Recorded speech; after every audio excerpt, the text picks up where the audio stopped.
What's up, guys? This is Chris here from East Coast PC, and welcome back to the channel. Today is a very exciting day here at East Coast PC because we finally got our hands on a RTX 4090 that we've been trying to do for about 3 months now. We have the Gigabyte Gaming OC variant of the RTX 4090, and we're going to be taking that thing out of the box, talking about all the excellent features it has to offer. And we're also going to be talking about why, if you have an option to buy multiple different RTX 4090s, if you have a good selection of RTX 4090s at retail price at the region you live in, why this may be a good option to choose over all the other options on the market, and why, if you don't have any other option but this card, why most of you probably shouldn't have anything to worry about, because from what I can tell, it is a very good card. So before we get started, guys, if there's anyone who is not subscribed to the channel, please hit that subscribe button, drop a like, comment, do all that good YouTube stuff. We appreciate each and every one of y'all so much. So with that out of the way, let's get started. Alright, guys, so first things first, the accessories that you get in the box with this Gigabyte Gaming OC variant of the RTX 4090, this is just a little instruction pamphlet with your registration card. Now, this registration card, this is actually one of the things that makes this, in my opinion, one of the best RTX 4090s on the market. If you register this product within the first 30 days of purchase, they give you a whole extra year on the warranty. So instead of getting a 3-year warranty, you get a 4-year warranty. And to my knowledge, that is exclusive to the Gigabyte brand of products. Even though you get an ORIS warranty with it, this is not an ORIS card, it's the Gigabyte Gaming OC card, but you still register it on the ORIS website for a 4-year warranty. We will actually be doing that for our card tomorrow. Now, of course, we get our 4-pin to 16-pin, 8-pin to 16-pin PCI Express adapter in the box, like you do with all RTX 4090s, and you get a 3-pin with the RTX 4080s. Now, the other thing that comes in the box here is this graphics card support bracket. It is a anti-GPU sag support bracket. Now, the way this is designed, this right here screws onto the end of the graphics card. And what you do with this piece here is you take this and you're going to take 2 of the screws out of your motherboard. You're going to install 2 standoffs that come in this bag right here into your motherboard, and then you're going to screw the graphics card to this support bracket, because this is going to be screwed to the end of your GPU, and all of that is going to make it where your GPU does not sag. You're not putting no extra stress on the PCI Express slot. And I really like this implementation. I have not put it in yet, obviously, because you're looking at it. But out of all the solutions I have seen on the market over the years, this is one of the best. Well, it is the best in my mind.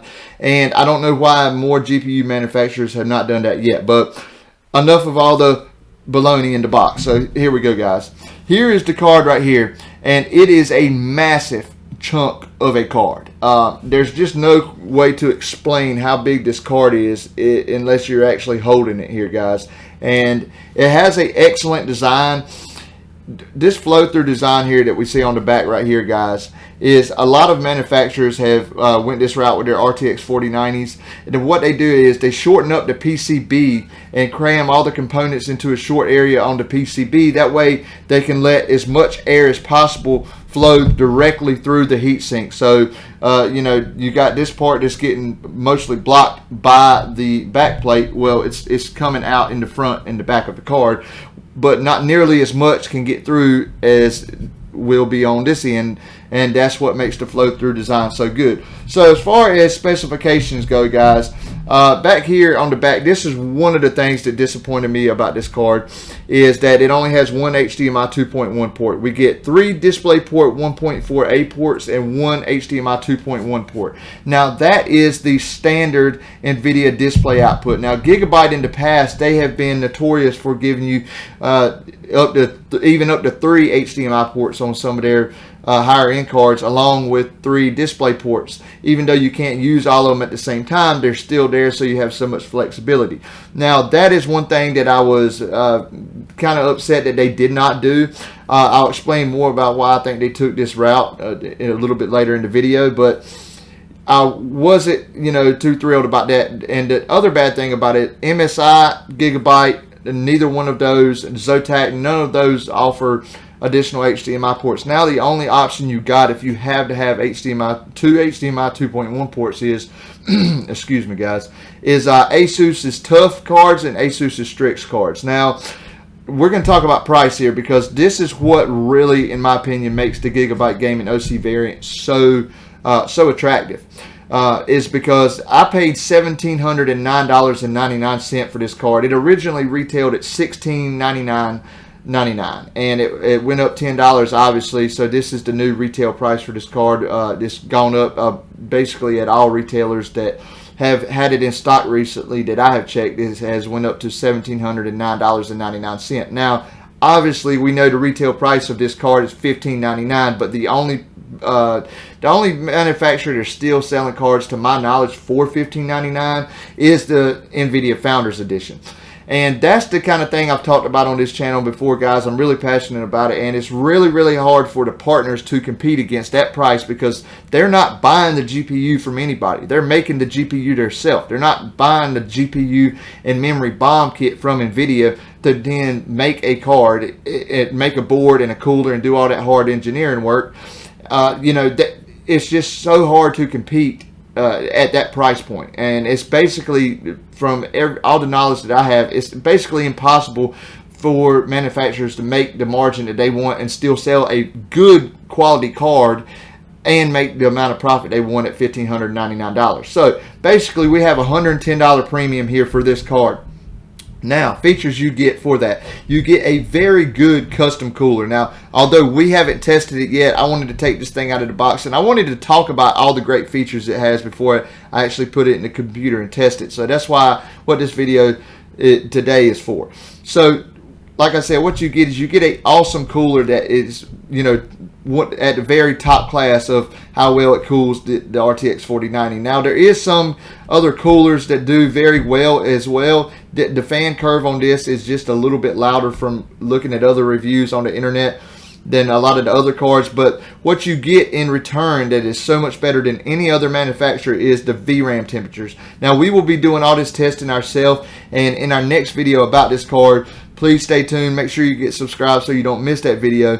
We're going to be testing the GDDR6X memory temps. We're going to be testing the GPU temperatures. We're going to be testing performance, overclock performance, and all of that stuff. But from looking at all of the other reviews before I actually purchased this card, the memory temps are far better on this card than any other RTX 4090. In a lot of cases, it's like a 10 degrees Celsius difference. So kudos to Gigabyte. Also, guys, I made a video about, it's probably been about a year and a half ago now, about replacing the thermal pads on the RTX 3080 Gigabyte Gaming OC variant. And I had even though the cooler was good quality, the cooler was fine for that card. It actually worked very well. The thermal pads were absolute trash, and I got to give it to Gigabyte.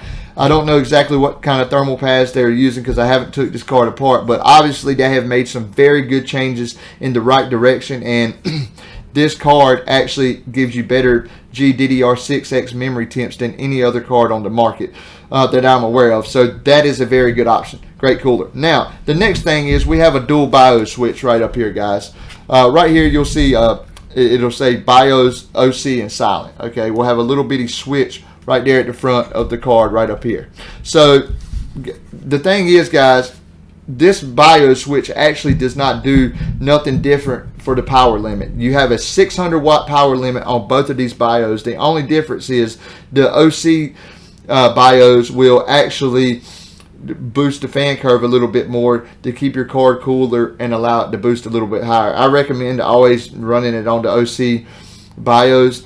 Some cards on the market will have a higher power limit in the OC BIOS. This one does not. It really doesn't matter, but the important part is here that we have the 600 watt total power limit on this card that we can crank it up to. It obviously has a default 450 watt TDP, but we have all the way up to 600 watts to play with. Now, another thing when I was talking about it's very hard for the partners to compete against NVIDIA is because normally the Founders Edition does not go up nearly that high. For example, with the RTX 3090, the default TDP was 350 watts. Well, the Founders Edition went up to 400 watts. Okay, and then you have your Asus Strix that went up to 480 watts. And my EVGA for the Win 3 RTX 3090 went all the way up to 500 watts. So that was a big advantage that partners had. Well, this time around, NVIDIA did not give them no room to play with. Now, a lot of you probably will know this card doesn't even need a 450 watt TDP. If you don't want the extra performance, you can gladly turn this card down to like 400 watts, 380 watts, but